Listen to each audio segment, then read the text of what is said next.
Malaysia.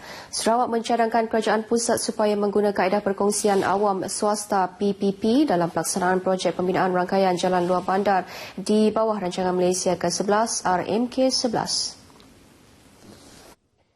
Menteri Pembangunan Infrastruktur dan Perhubungan Sarawak Datuk Seri Michael Manyenjaung berkata, inisiatif itu penting memandangkan kaedah berkenaan dapat membantu meringan beban kerajaan dalam melaksana projek pembinaan jalan raya luar bandar. Beliau memberitahu RTM di Bau ketika diminta mengulas mengenai RMK11 yang diumum Perdana Menteri Khamis lalu. Tambahnya, jika kaedah PPP tersebut diguna pakai, ia dapat membantu kerajaan negeri untuk mencapai hasrat membina 5,000 km rangkaian jalan raya ke semua kampung dan rumah panjang seluruh negeri menjelang tahun 2020 yang dianggarkan bernilai hingga 10 bilion ringgit. Ini kerana penambahan 3,000 km jalan raya luar bandar untuk Sarawak dan Sabah yang diumumkan pada pembentangan RMK11 secara umumnya tidak mencukupi untuk negeri ini. Kaedah PPP diguna dalam pembinaan lebuh raya Pen Borneo dengan menyaksikan perbelanjaan pihak swasta yang terlibat dalam projek tersebut akan dibiayai oleh kerajaan apabila keseluruhan jalan berkenaan siap nanti. Terdahulu, Datuk Seri Michael merasmikan Pesta Ferry Cave 2015 di Bau. Beberapa pertunjukan aktiviti harian yang menjadi tradisi penduduk setempat di kawasan gua tersebut pada suatu ketika dahulu dipersembahkan pada majlis perasmian itu. Antaranya aktiviti mengambil sarang burung lailayan di dalam gua selain mengambil madu lebah. Tinggal 5 tahun lagi ke arah wawasan 2020, maka rancangan Malaysia ke-11 yang dibentangkan oleh Perdana Menteri Datuk Seri Najib Tun Razak pada Khamis lepas haruslah dapat menyeimbangkan pembangunan antara kawasan bandar dengan luar bandar. Jika pembangunan kedua-dua kawasan itu diseimbang dari segi ekonomi, sosial dan pendidikan, selari dengan kemajuan fizikal, maka negara dapat mencapai setiap yang disasarkan oleh kerajaan, iaitu menjadi sebuah negara berpendapatan tinggi. Pandangan tersebut disuarakan oleh Menteri Muda Pertanian Sarawak Datuk Mong Dagang yang turut berharap agar manfaat pembangunan dalam RMK11 bukan hanya dinikmati oleh masyarakat di kawasan bandar sahaja. How I look at it, it is more to improve the infrastructure, particularly in Sarawak. So hopefully more fund will be given to complete the Pen Borneo Highway and connection to all the villages, particularly along houses who are in the remote areas, should be connected by feeder road so they will benefit.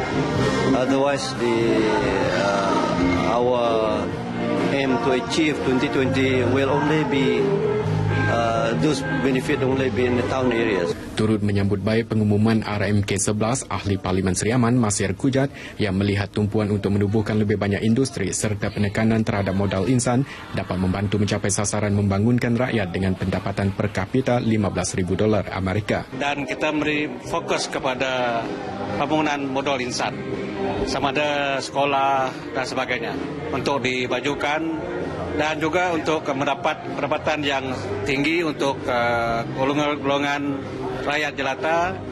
Maka banyak kawasan telah difokuskan untuk dijadikan sebagai kawasan perindustrian. Kedua-dua pemimpin tersebut ditemui RTM pada pentas gawai Dayak Rasa FM RTM Seri Aman di SK Munggu Beringin dekat Seri Aman. Program RTM di lokasi itu ternyata mendapat sambutan menggalakkan dengan kehadiran lebih 1,000 penduduk setempat.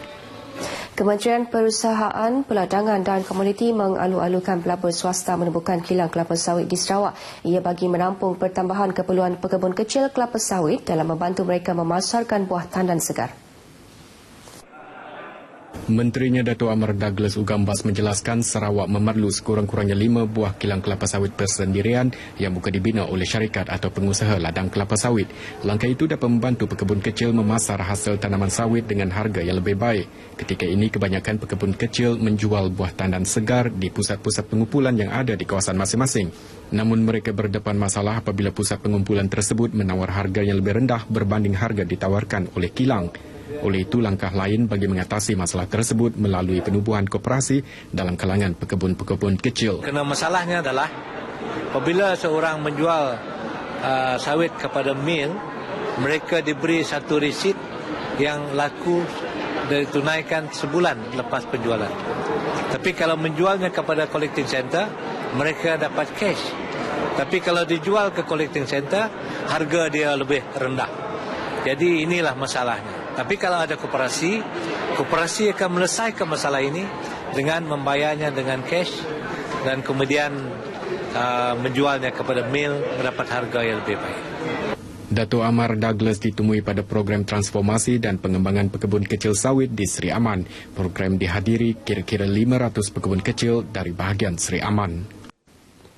Seramai 450 orang pekebun kecil getah dari Dun Baleh dan Pelagus menerima cek bernilai RM500 pada majlis penyerahan cek bantuan khas akibat kejatuhan harga getah yang diadakan di Dewan Suara Kapit.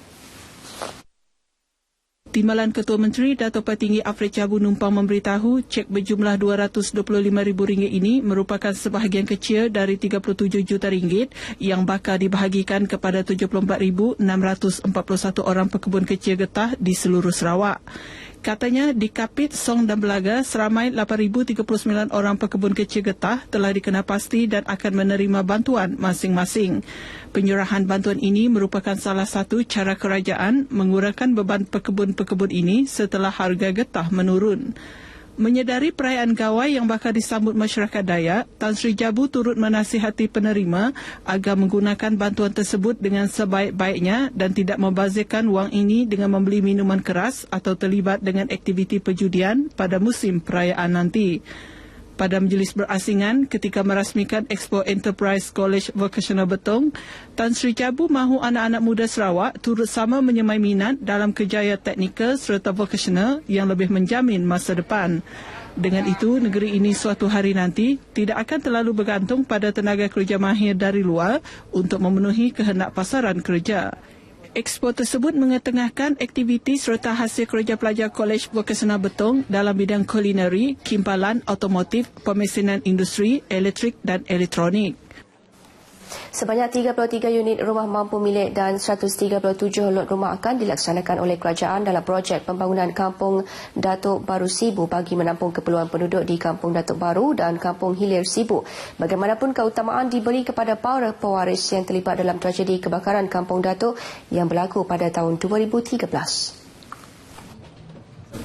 Menteri Perumahan Sarawak Dato' Amar Abang Johari Tun Nopeng memberitahu tujuan utama pemberian rumah dan lot itu bagi memastikan para penduduk dapat memiliki dan membina rumah mereka sendiri. Selain itu, ia bagi membangunkan Kampung Datuk Baru sebagai sebuah penempatan moden, teratur dan mampan di samping mewujudkan persekitaran kediaman yang lebih kondusif, selamat dan sihat. Dato' Amar Abang Johari menyatakan perkara itu pada majlis pelancaran projek perumahan Kampung Datuk Baru di Sibu. Dalam pada itu, untuk keluarga tambahan pula, Dato' Amar Abang Johari memaklumkan kerajaan akan menyediakan unit-unit rumah mampu milik di kawasan baru iaitu di Batu 11 Sibu dan ia nanti akan dikenali sebagai kawasan perumahan Nangkak Baru. Kawasan perumahan Nangkak Baru itu nanti merupakan pembangunan bercampur yang turut menyedia kemudahan asas seperti surau, dewan masyarakat dan medan perniagaan. Selain daripada penempatan baru di Batu 11, kerajaan negeri juga telah mengenal pasti tapak tanah di Kemuyang Sibu seluas 85.8 hektar untuk dibangunkan sebagai lot-lot perumahan bagi menempatkan keluarga tambahan yang memerlukan tapak tanah untuk membina rumah masing-masing, termasuk penduduk di Kampung Datuk dan Kampung Hilir Sibu. Kawasan di Kemuyang tersebut akan menyedia lebih kurang 1,400 lot untuk pembinaan rumah dan dirancang untuk dibangunkan di bawah RMK 11.